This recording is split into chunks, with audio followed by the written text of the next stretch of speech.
Hello students, आज के इस वीडियो में हम बात करेंगे किरचॉफ लॉ के ऊपर। किरचॉफ लॉ एक ऐसा लॉ है करंट इलेक्ट्रिसिटी में जिसकी सहायता से आप इजीली किसी कॉम्प्लिकेटेड सर्किट को सॉल्व कर सकते हैं। किसी सर्किट को सॉल्व करने का मतलब होता है उस सर्किट में जितने भी कंपोनेंट्स हैं, रेजिस्टेंसेस वगैरह, उन सभी रेजिस्टेंसेस के अक्रॉस आप पोटेंशियल ड्रॉप को कैलकुलेट कर सकते हो, वोल्टेज को। हर एक आर्म्स में आप करंट की वैल्यू कैलकुलेट कर सकते हो। और यकीन मानिए, अगर सर्किट काफ़ी कॉम्प्लिकेटेड हो जाए तो ओम्स लॉ की सहायता से कैलकुलेट करना बहुत मुश्किल हो जाता है, और इसलिए एक नए लॉ की ज़रूरत पड़ी जिसको दिया किरचॉफ ने 1842 में।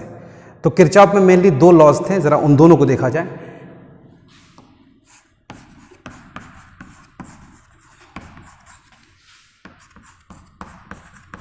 Kirchhoff's law.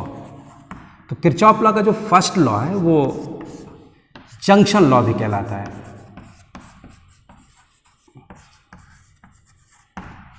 तो सबसे पहले आपको इलेक्ट्रिकल सर्किट में जंक्शन का मतलब समझना होगा।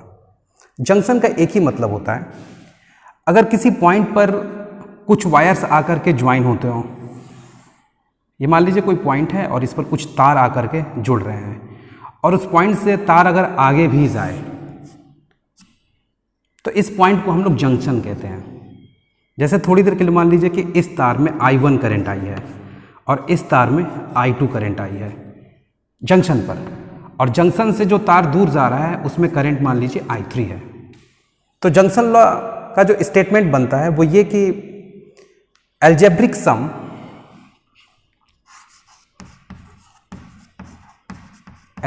सम of all the currents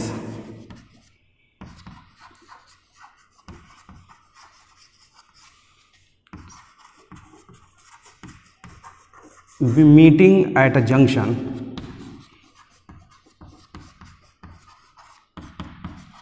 is always zero।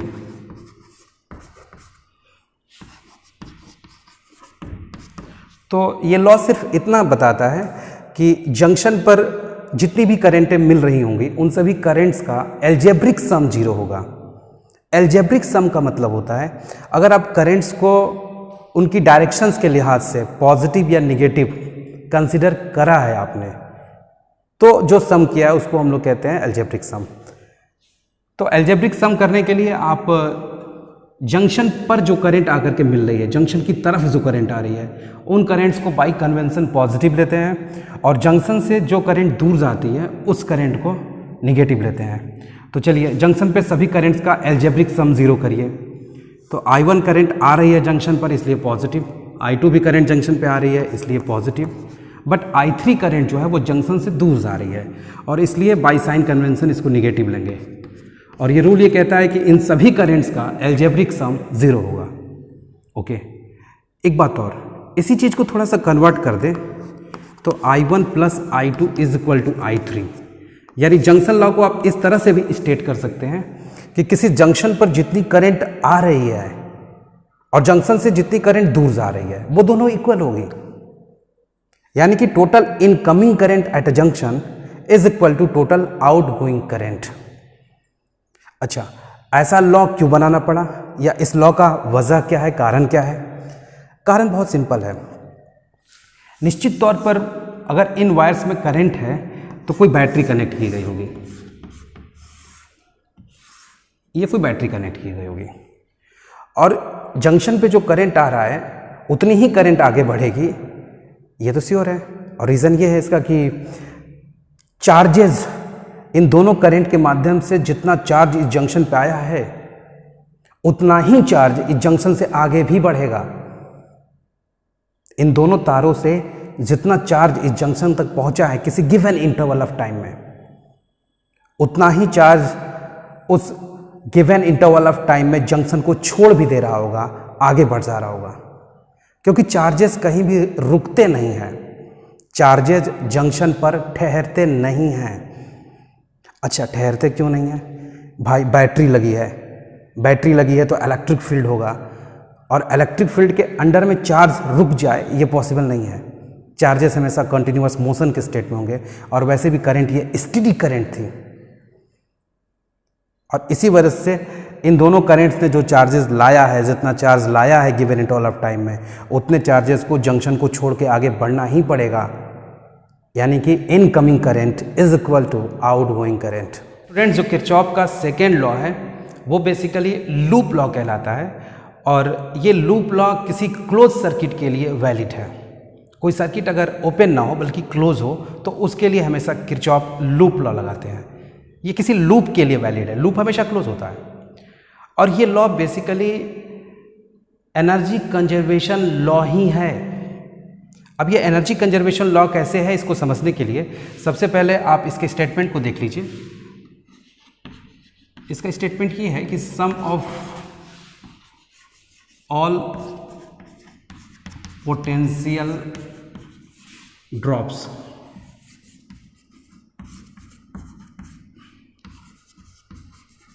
across each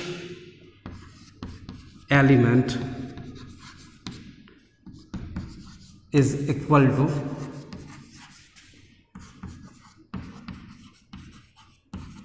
sum of all EMF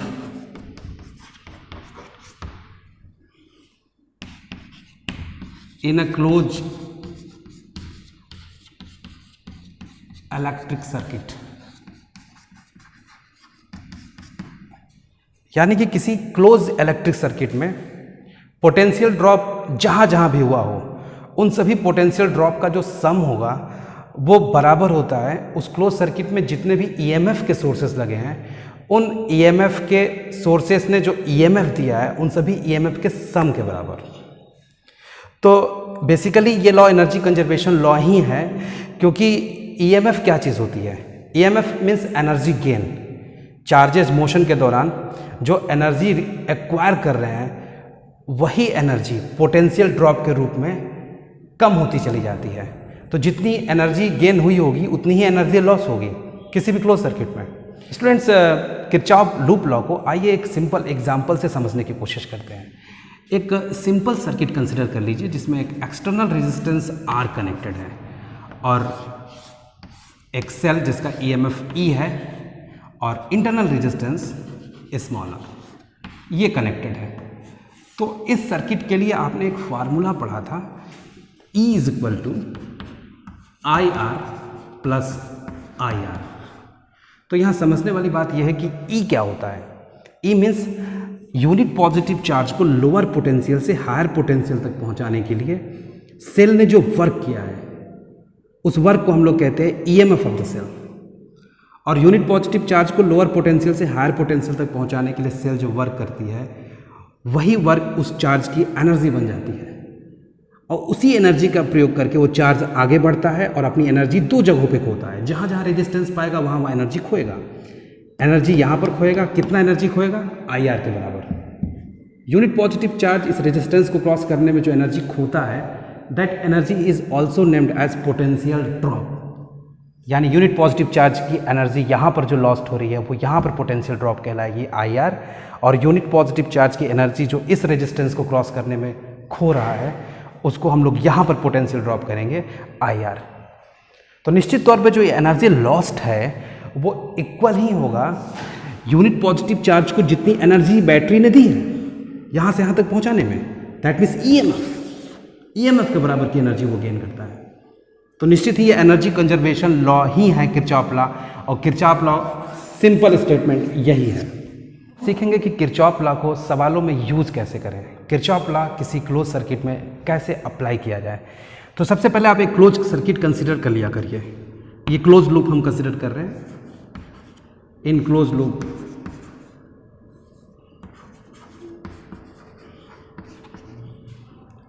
ABCDA close करिए इसको, ABCDA।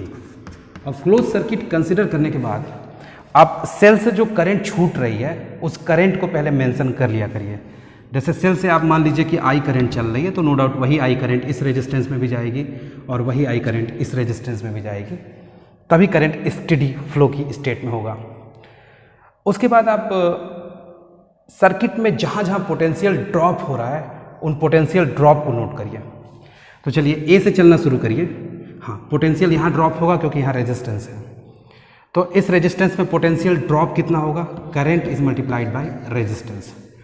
और पोटेंशियल ड्रॉप शब्द का मैं इसलिए इस्तेमाल कर रहा हूँ कि इस एंड का पोटेंशियल ज़्यादा है और इस एंड का पोटेंशियल कम है। इस एंड का पोटेंशियल ज़्यादा और इस एंड का पोटेंशियल कम इसलिए है क्योंकि करंट की डायरेक्शन ये है। और हमेशा करंट हायर पोटेंशियल से लोअर पोटेंशियल की तरफ जाती है। तो पोटेंशियल ड्रॉप मिला यहाँ पे आई आर। आगे चलिए, यहाँ रेजिस्टेंस है, यहाँ भी पोटेंशियल ड्रॉप होगा कितना? आई आर ही। और जहाँ कहीं पोटेंशियल ड्रॉप हो रहा है उसको आप पॉजिटिव नोट करिए। तो चलिए, यहाँ भी पोटेंशियल ड्रॉप हो रहा है, हमने पॉजिटिव नोट कर लिया। हम यहाँ से आगे बढ़ेंगे तो सेल के पास पहुँच जा रहे हैं। सेल के निगेटिव टर्मिनल से पॉजिटिव टर्मिनल की तरफ आ रहे हैं। तो निगेटिव से पॉजिटिव की तरफ आ रहे हैं तो ईएमएफ को क्या नोट करेंगे? ईएमएफ निश्चित ही हम लोग पॉजिटिव नोट करेंगे। आप किसी सेल का ईएमएफ पॉजिटिव कब नोट करोगे? अब जब मूव करने के दौरान आपकी एंट्री निगेटिव टर्मिनल पर होगी तो उस केस में सेल का ईएमएफ जो है आप पॉजिटिव नोट करेंगे। और अगर आपकी एंट्री कहीं मूव करने के दौरान सेल के पॉजिटिव टर्मिनल पे होती है तो आप उस सेल का ईएमएफ जो है वो निगेटिव नोट करेंगे। तो किरचॉफ लॉ यूज़ करते समय आप साइन कन्वेंशन क्या यूज़ करेंगे? इन दो पॉइंट्स को हमेशा अपने दिमाग में बैठा लीजिए, आपके किरचॉफ लॉ के क्वेश्चंस गलत नहीं होंगे। पहला पॉइंट ये है कि पोटेंशियल ड्रॉप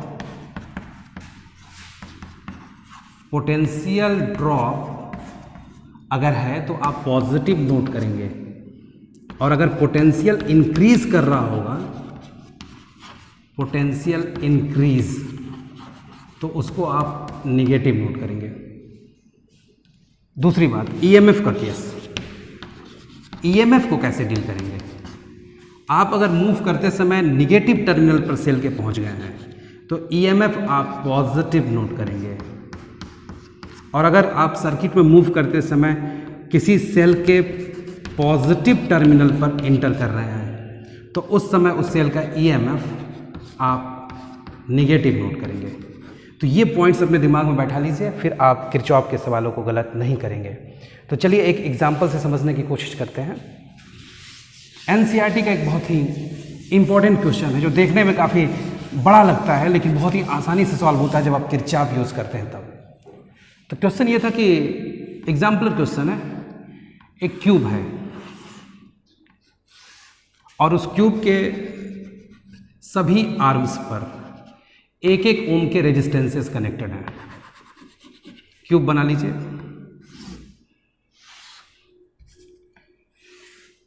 और उस क्यूब के सभी आर्म्स पर एक एक ओम के रेजिस्टेंसेस कनेक्टेड हैं।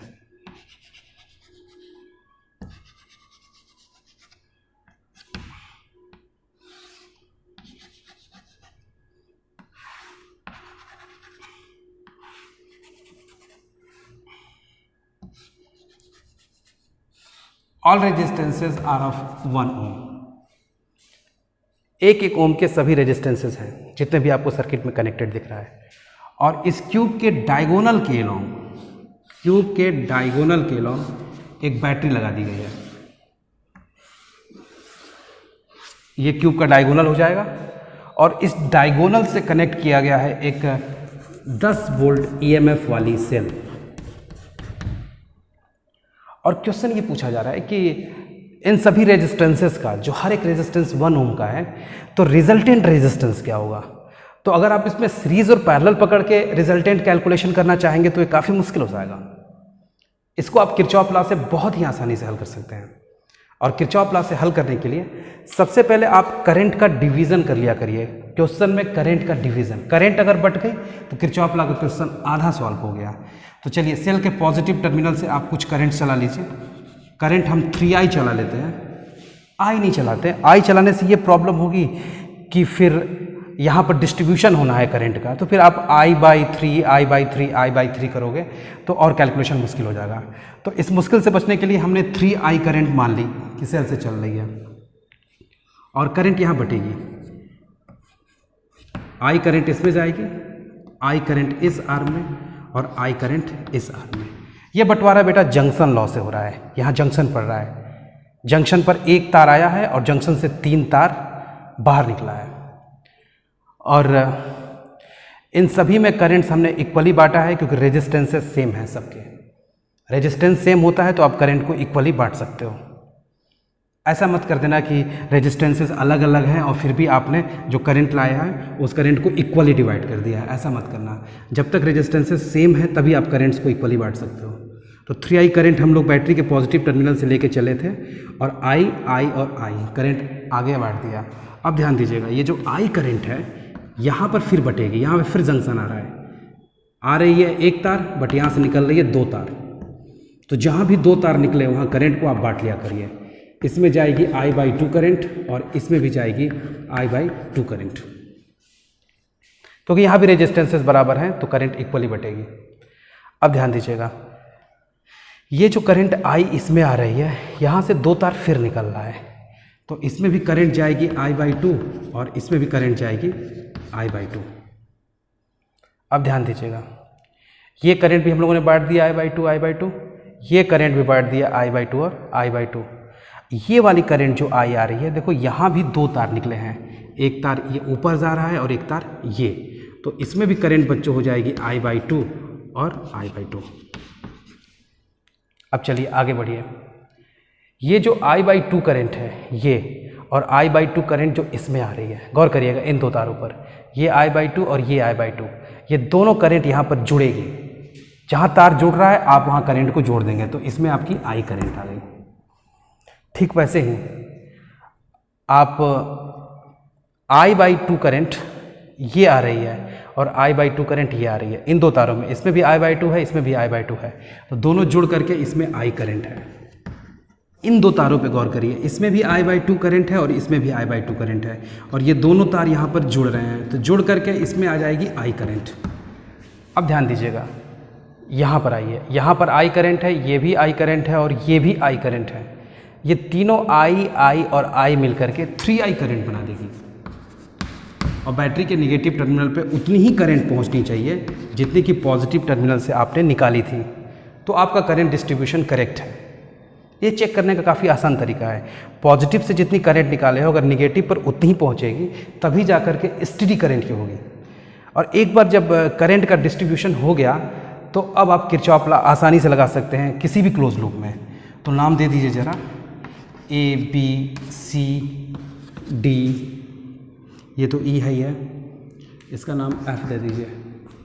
और एक बात पे ध्यान दीजिएगा, आप कोई भी क्लोज लूप कंसिडर कर लीजिए इस पूरी कॉम्प्लिकेटेड सर्किट में, और क्लोज लूप सेलेक्ट करने के लिए आप फ्री हैं, कोई भी क्लोज लूप ले सकते हैं, कोई इशू नहीं है।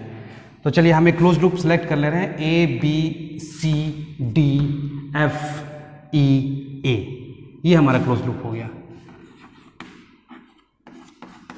इन क्लोज लूप, नाम हम क्लोज लूप का पहले लिख लेते हैं, ABCDFEA।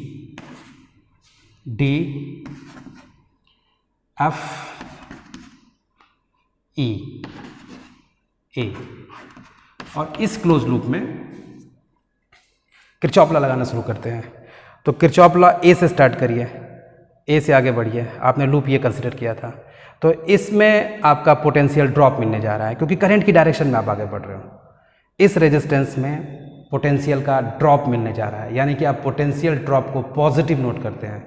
और ड्रॉप मैं इसलिए कह रहा हूँ क्योंकि करंट की डायरेक्शन ये है और करंट की डायरेक्शन ये है, तो निश्चित ही करंट हायर पोटेंशियल से लोअर पोटेंशियल की तरफ जाती है, यानी पोटेंशियल की वैल्यू डिक्रीज कर रही है, and that's why I am saying potential drop.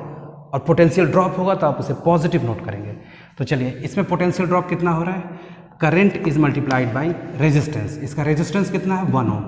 सारे के सारे रेजिस्टेंसेज 1 ओम के ही थे, तो I × 1 current is multiplied by resistance. आगे बढ़िए, यहाँ भी पोटेंशियल ड्रॉप हो रहा है क्योंकि this is the direction of current, current की डायरेक्शन में पोटेंशियल गिरता है। तो यहाँ पर current is multiplied by resistance, resistance 1 का है। आगे चलिए, इसमें भी पोटेंशियल ड्रॉप ही हो रहा है क्योंकि करंट की डायरेक्शन में आप जा रहे हैं। तो current is multiplied by resistance, ये हो गया। आगे बढ़िए, पोटेंशियल ड्रॉप होना बंद हो गया, अब किसी भी रेजिस्टेंस से मुलाकात नहीं हो रही है करंट की, इसलिए पोटेंशियल अब ड्रॉप नहीं होगा। अब आप सेल पे पहुंच गए हैं। तो हमने बताया था कि हर तरह के पोटेंशियल ड्रॉप का जो सम होता है वो बराबर होता है ईएमएफ के। तो ईएमएफ कैसे नोट करेंगे, हमने बताया था कि अगर निगेटिव टर्मिनल पहुंचे हो तो सेल का ईएमएफ पॉजिटिव नोट किया जाता है। तो सेल का ईएमएफ आप 10 वोल्ट नोट कर लीजिए। नेगेटिव टर्मिनल पर पहुँचे हम लोग। चलिए ये पूरा कैलकुलेट करिए। ये पूरा कैलकुलेट करोगे तो मिलेगा 5/2I इज इक्वल टू 10, या यहाँ से I अगर नोट कर लोगे तो 20/5 यानी कि 4 एम्पियर। 4 एम्पियर की I की वैल्यू आ रही है, बट आपने माना है कि 3I करंट चली है, और अगर 3I करंट चली है यानी कि 3I मीन्स 12 एम्पियर की करंट चली है। तो चलिए 12 एम्पियर की करंट मिल गई। अब हमें इसका रिजल्टेंट रेजिस्टेंस निकालना है। तो रिजल्टेंट रेजिस्टेंस अब हम लोग ओम्स लॉ से निकाल सकते हैं। रिजल्टेंट रेजिस्टेंस बच्चों होगा